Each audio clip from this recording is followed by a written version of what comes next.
เต็มไปด้วยความวุ่นวายเสียงรถเสียงผู้คนและชีวิตที่เร่งรีบแผ่หญิงสาวตัวเล็กๆผู้มีรอยยิ้มอบอุ่นและดวงตาที่เต็มไปด้วยความฝันยังคงเดินทางไปทำงานกับบริษัทแห่งหนึ่งทุกวันด้วยความเงียบและเรียบง่ายเธอไม่มีครอบครัวข้างกายแต่ก็ไม่เคยรู้สึกเดียวดายเพราะเธอมีเพื่อนสนิทที่รู้ใจดารินเด็กผมบ๊อบสั้นที่เคยนั่งกินขนมหน้าบ้านเคยวิ่งเล่นในซอยเล็กๆด้วยกันและเคยนั่งร้องไห้กอดกันใต้ต้นไม้หลังโรงเรียนพวกเธอเติบโตมาด้วยกันหัวเราะร้องไห้แบ่งข้าวกล่องกันกินเหมือนเป็นครอบครัวเดียวกันเมื่อโตขึ้นเส้นทางชีวิตก็พาให้ทั้งคู่ต้องแยกย้ายแพรย้ายไปอยู่ในเมืองทำงานเป็นพนักงานออฟฟิศที่ต้องตื่นแต่เช้าฝ่ารถติดส่วนดารินไปทำงานในเมืองเล็กชานเมืองที่สงบกว่าแม้ไม่ไกลนักแต่พวกเธอก็ยังติดต่อผ่านโทรศัพท์เป็นประจำและเหมือนอยู่ใกล้กันตลอดเวลาแม้ไม่ได้เจอกันบ่อยเหมือนเมื่อก่อนแต่ทุกครั้งที่มีเสียงแจ้งเตือนข้อความจากดารินแพรก็ยังเผยยิ้มออกมาเสมอเหมือนได้กลับไปเป็นเด็กอีกครั้งเมื่อวันเวลาผ่านไปแพรเริ่มต้นเรียนรู้ความรักกับใครคนหนึ่งชายหนุ่มผู้ทำให้หัวใจกับเธอเต้นแรงอีกครั้งหลังจากที่เธอชาชินกับความโดดเดี่ยวพวกเขาคบกันด้วยความหวังด้วยรอยยิ้มและคำสัญญาที่เหมือนจะมั่นคงกันแล้วเพียง2 ปีที่ผ่านไปทุกอย่างก็พังทลายลงเงียบๆเขาทิ้งเธอไว้กับความทรงจำที่เจ็บปวดและคำถามมากมายที่ไม่มีคำตอบทุกคืนหลังเลิกงานเธอจะหยิบโทรศัพท์ขึ้นมาพิมพ์ข้อความยาวเหยียดถึงใครคนหนึ่งที่เธอไว้ใจที่สุดดารินเราจะผ่านมันไปด้วยกันใช่ไหมแพรมักจะเริ่มต้นด้วยคำถามนี้เสมอไม่ว่าจะเป็นน้ำตาที่กั้นไว้ไม่อยู่หรือคำด่าทอที่อยากระบายเธอเล่าทุกอย่างให้ดารินฟังราวกับว่าอีกฝ่ายนั่งอยู่ข้างๆแม้ในความเป็นจริงจะไม่มีเสียงตอบกลับนอกจากความเงียบจากหน้าจอแต่สำหรับแพรแค่ได้พิมพ์ถึงดารินแค่ได้เรียกชื่อเพื่อนรักหัวใจเธอก็เหมือนถูกประคองไว้อย่างแผ่วเบาไม่ให้แตกสลายลงไปเสียก่อนค่ำคืนวันศุกร์ห้องพักเล็กๆของแพรมีแสงไฟสลัวจากโคมหัวเตียงเธอนั่งกอดเข่ากับหมอนข้างโทรศัพท์อยู่ในมือหน้าจอสว่างขึ้นพร้อมบทสนทนาในแชทเก่าแกวันนี้ฉันจะร้องไห้อีกแล้วว่าเขาไปกับผู้หญิงคนนั้นจริงๆดารินแกเชื่อไหมฉันโง่มากเลยยังคิดว่าเขาจะกลับมาแพรมองหน้าจออยู่นานไม่มีข้อความตอบกลับเธอถอนหายใจหัวเราะทั้งน้ำตาแล้วพิมพ์ต่อถ้าแกอยู่ตรงนี้ก็คงดีเนอะแกจะด่าฉันแบบเมื่อก่อนเฮ้ยแกจำได้ไหมตอนม.2ที่ฉันโดนแฟนทิ้งแกลากฉันไปกินปังเย็นที่หน้าโรงเรียนแกพูดว่าแค่คนที่มันไม่เห็นค่าของแกก็ปล่อยมันฉันยังจำได้ทุกคำเลยดารินแพรวางโทรศัพท์ไว้บนอกหลับตาน้ำตาค่อยๆไหลลงข้างแก้มในความเงียบเธอได้ยินเสียงบางอย่างจากปลายเตียงเสียงกระซิบแผ่วเบาแพรฉันอยู่ตรงนี้เธอลืมตาขึ้นทันทีใจเต้นแรงมองไปรอบห้องไม่มีใครแพรหัวเราะเยาะพางพูดกับตัวเองคิดถึงแกจนหูแว่วแล้วมั้งเราแต่ลึกๆในใจเธอกลับรู้สึกว่าดารินอาจจะยังอยู่ที่นั่นจริงๆแม้จะไม่ได้พิมพ์ตอบกลับมาอีกเลยตั้งแต่วันนั้นวันที่ดารินหายตัวไปอย่างไร้ร่องรอยหลังจากตามหาเบาะแสของดารินอยู่นานแพรก็เดินทางมาถึงเมืองเล็กๆเงียบสงบที่ดารินเคยย้ายมาอยู่ก่อนจะขาดการติดต่อเธอเดินทอดน่องช้าๆผ่านตรอกซอยเล็กๆที่เต็มไปด้วยบ้านไม้เก่าๆกับกลิ่นอายของความเงียบเหงาในที่สุดเธอก็มาหยุดอยู่หน้าบ้านเช่า2 ชั้นหลังหนึ่งที่ดูธรรมดาแต่กลับมีบางอย่างชวนให้ใจสั่นคุณจะเช่าห้องนี้ใช่ไหมครับเสียงทุ้มๆนุ่มลึกดังขึ้นจากด้านหลัง แพรหันไปตามเสียงแล้วก็ต้องเผลอกั้นหายใจชายหนุ่มตรงหน้ามีใบหน้าหล่อคมคิ้วเข้มเรียงสวยอย่างเป็นธรรมชาติดวงตาอบอุ่นเหมือนเข้าใจทุกความรู้สึกในใจเธอจมูกโด่งสวยรับกับโครงหน้าผิวขาวสะอาดและการแต่งตัวเรียบร้อยจนดูมีเสน่ห์ที่สำคัญรอยยิ้มของเขาเป็นรอยยิ้มที่หวานละมุนและน่าหลงไหลอย่างประหลาด ค่าเช่าไม่แพงครับเดือนละแค่1,500น้ำไฟฟรีด้วย ถ้าคุณไม่รังเกียจความเงียบที่นี่น่าจะเหมาะมากเลยน้ำเสียงเขาไพเราะสนอหูเหมือนกำลังกล่อมใจเธออย่างอ่อนโยนแพรเผยยิ้มตอบทั้งที่ไม่ได้พูดอะไรด้วยซ้ำหัวใจเต้นเร็วอย่างไม่เข้าใจตัวเองมีบางอย่างในตัวผู้ชายคนนี้ทำให้เธอรู้สึกอบอุ่นใจทั้งที่เป็นแค่คนแปลกหน้าที่เพิ่งเจอกันไม่ถึง5 นาทีและไม่รู้เพราะอะไรเธอจึงเลือกห้องเช่าเดิมที่ดารินเคยอยู่กับชายแปลกหน้าที่น่าหลงใหลคนนี้แพรย้ายของเข้าห้องเช่าในบ่ายวันนั้นผมชื่อวายุครับและยื่นกุญแจให้เธอพร้อมรอยยิ้มละมุนที่ดูเหมือนจะปลอบโยนความเหนื่อยล้าทั้งหมดในใจ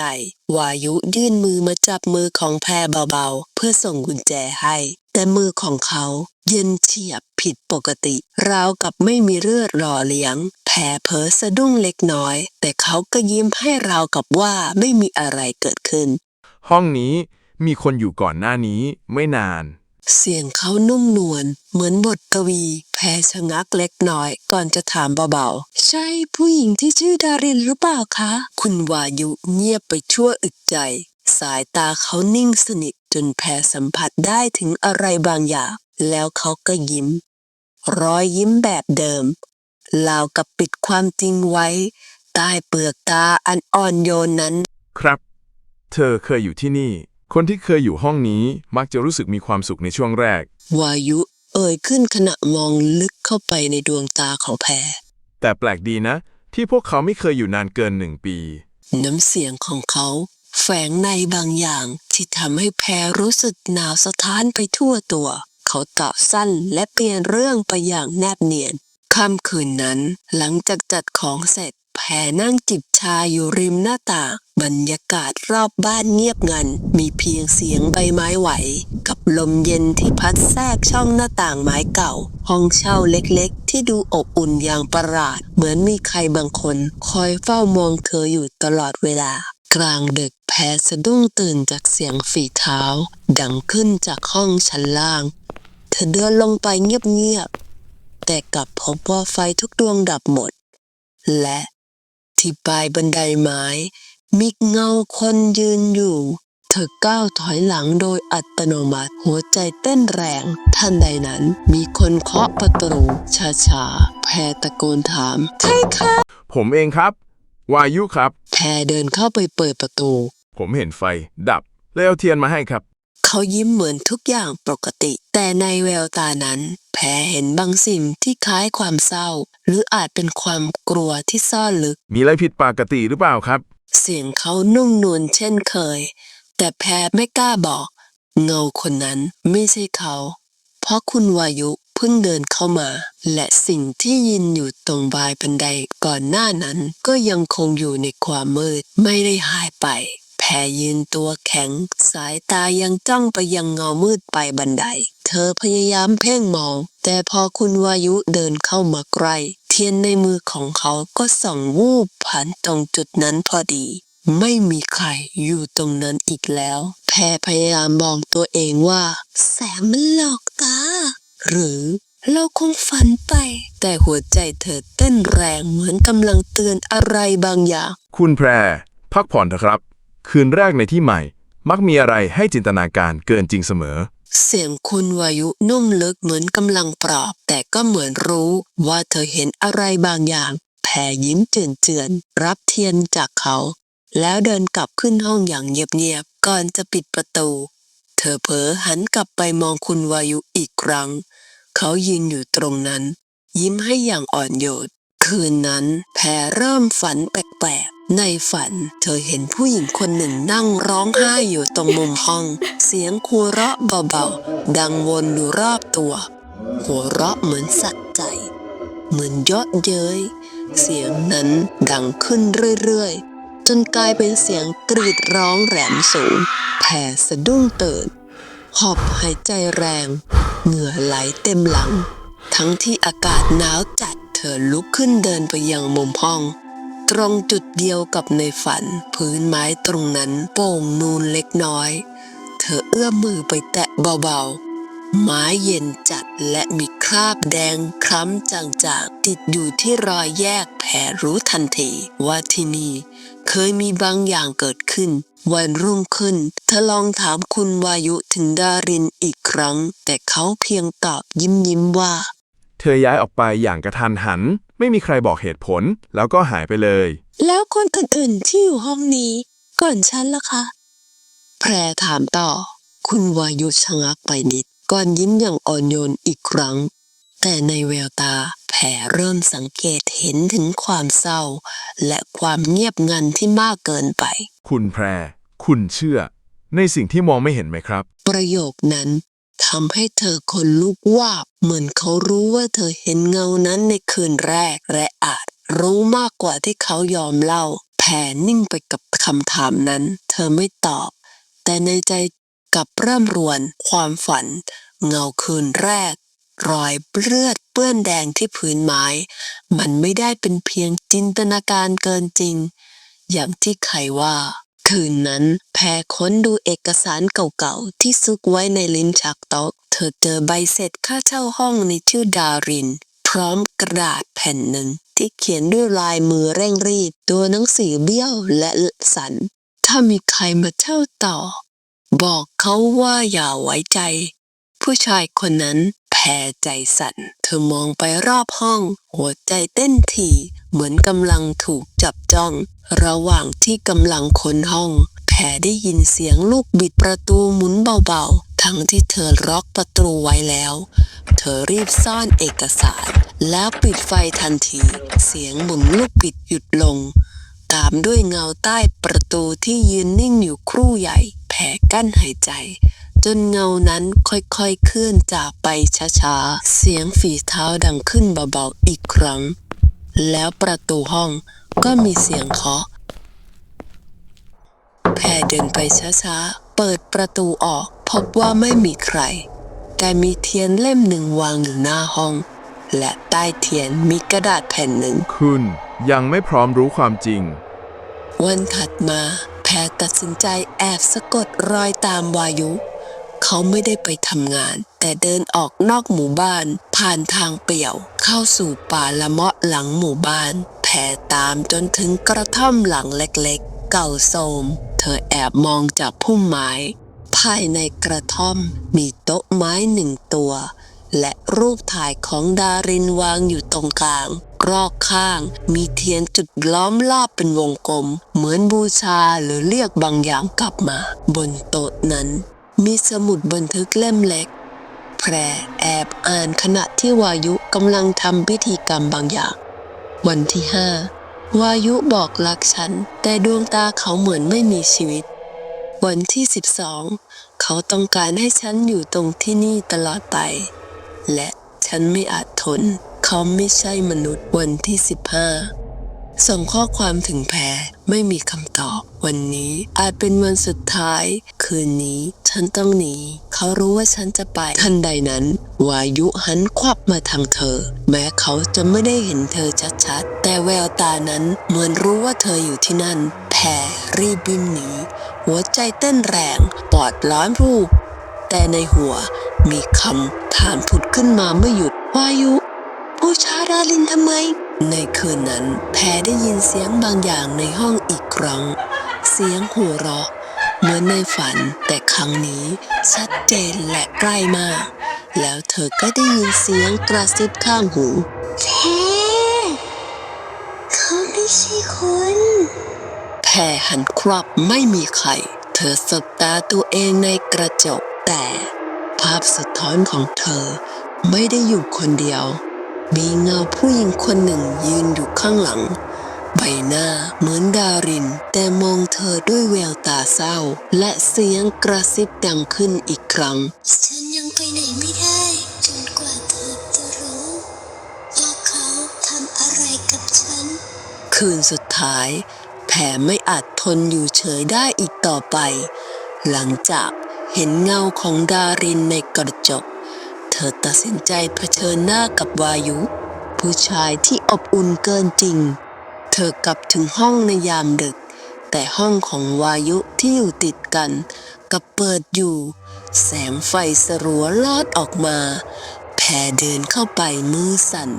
คุณวายุ เธอเรียกเบาๆ ชายหนุ่มยืนอยู่กลางห้อง ในมือถือกล่องไม้ใบหนึ่ง สลักชื่อว่าดาริน คุณอยากรู้ใช่ไหมว่าผมปิดบังอะไร เขาพูดด้วยเสียงนิ่งและรอยยิ้มหวานเหมือนเดิม แต่แฝงความเย็นเยือกๆคุณทำอะไรกับดาริน แพรถามเสียงสั่น วายุหัวเราะเบา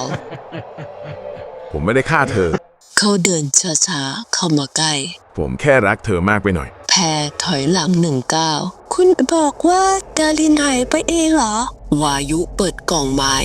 ข้างในคือสร้อยคอของดาริน และซองจดหมายหลายฉบับ จดหมายทั้งหมดเขียนถึง แพร ถ้าวันหนึ่งฉันหายไป อย่าไว้ใจใครทั้งนั้น แม้แต่รอยยิ้มที่อบอุ่นที่สุด แพรอ่านพลางน้ำตาไหล ผมขอแค่คนรักที่ไม่จากไปไหน แต่เธออยากหนี ผมเลย ขอให้เธออยู่กับผมตลอดไป เขายกมือขึ้นแตะกล่อง เสียงหัวเราะของผู้หญิง ดังขึ้นในห้อง แสงไฟกระพริบ แพรหันมองรอบตัว และเห็นเงาของดารินชัดเจน เธอร้องไห้ แต่ยิ้มให้แพร พาเราออกไปที เสียงกระซิบเข้าหูแพร วายุ กระซิบเสียงเย็น ผมไม่ได้ต้องการทำร้ายใคร แค่ต้องการความรัก เหมือนกับทุกคน แต่ทุกคนก็จากไปจนกระทั่งผมค้นพบวิธีที่จะทำให้พวกเขาอยู่ด้วยกันตลอดไป ๆ มือของเขาเริ่มเปลี่ยนเป็นสีดำและบิดเบี้ยวผิดรูปร่าง แพรตัดสินใจ หยิบกล่องไม้และวิ่งออกจากบ้าน วายุตะโกนตาม เสียงของเขาเปลี่ยนเป็นเสียงกรีดร้อง ไม่ใช่เสียงมนุษย์อีกต่อไป เช้าวันรุ่งขึ้น ข่าวหน้าหนึ่งขึ้นหัวข้อ พบร่างหญิงใต้พื้นห้องเก่า คาดว่าเสียชีวิตมาแล้วเกือบ2 ปี ส่วนชายที่ติดห้องของเธอเป็นเจ้าของห้องเช่า และอยู่คนเดียวหลายปี หายตัวไปอย่างไร้ร่องรอยเมื่อคืนที่ผ่านมา แพรมองหน้าข่าว น้ำตาซึมข้างตัวเธอคือกล่องไม้วางไว้บนโต๊ะ และรูปถ่ายของดารินในกรอบใหม่ แพรยิ้มเศร้า ขอโทษนะ ที่มาช้าเกินไป ลมเย็นพัดผ่าน เสียงกระซิบสุดท้ายแว่วเบาจากหลังห้อง ขอบคุณนะแพร ก็คิดจากเรื่อง มิตรภาพที่แท้จริงไม่จางหาย แม้เวลาจะเปลี่ยนไป อย่าตัดสินใจใคร เพียงแค่รูปลักษณ์ภายนอก สัญชาตญาณและความรู้สึกเป็นสิ่งสำคัญ ความรักที่แท้จริงไม่ใช่การครอบครอง การตามหาความจริงอาจเป็นเรื่องอันตราย แต่จำเป็น แม้แต่ในความมืดมิดก็ยังมีแสงสว่างเสมอ การเชื่อมโยงระหว่างมนุษย์นั้นลึกซึ้งเกินกว่าจะเข้าใจ จบแล้วจ้า เพื่อเป็นกำลังใจในการทำคลิปครั้งต่อฝากกดไลค์กดแชร์กดติดตามด้วยจ้า